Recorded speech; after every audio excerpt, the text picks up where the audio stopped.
Tonight we are exposing controversy out of Washington, this time not with sitting lawmakers, but retired ones.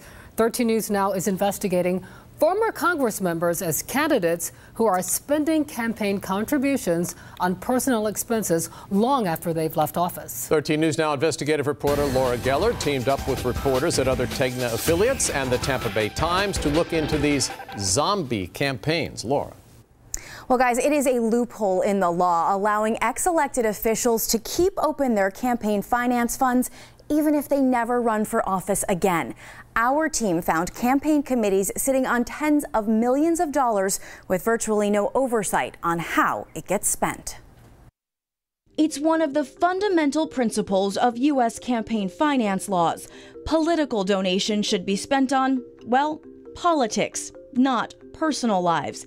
But our investigation found former lawmakers spending hundreds of thousands of dollars on questionable items. We're talking about tickets to sporting events, cell phone bills, vacations, and social club memberships, expenses which likely have little to do with political careers, especially since the 100 lawmakers on our list are no longer running for office. It's really shameful when you see this many people exploiting the system. Take Ron Paul, for example. The former presidential candidate has been paying his daughter to manage his campaign, even though he has not run for anything in years. There's also this retired Georgia senator. Saxby Chambliss came to our neck of the woods to spend time at the 5-star Williamsburg Inn. The Virginia trip was written off in 2016 as paid for with money from his campaign war chest, even though Chambliss retired from the Senate in 2015. The FEC says candidates should only take about 6 months to wind down their funds, but there's no requirement to retire their campaigns, so the accounts can be left open indefinitely.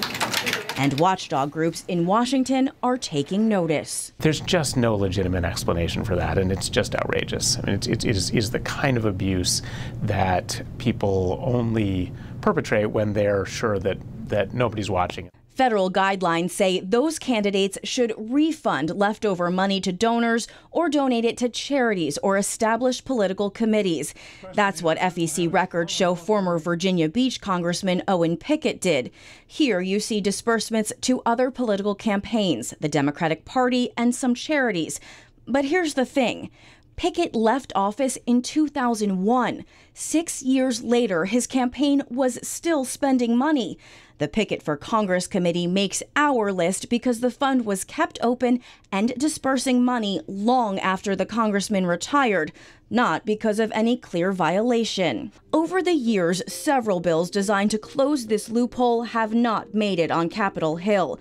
Now, many watchdog groups are hoping the increased attention might put these zombie campaigns in their final resting places permanently. Both Democrats and Republicans are committing these abuses. Both Democrats and Republicans should be getting behind doing something about it.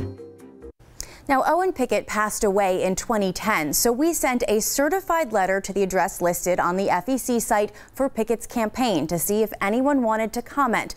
We haven't heard back from anyone.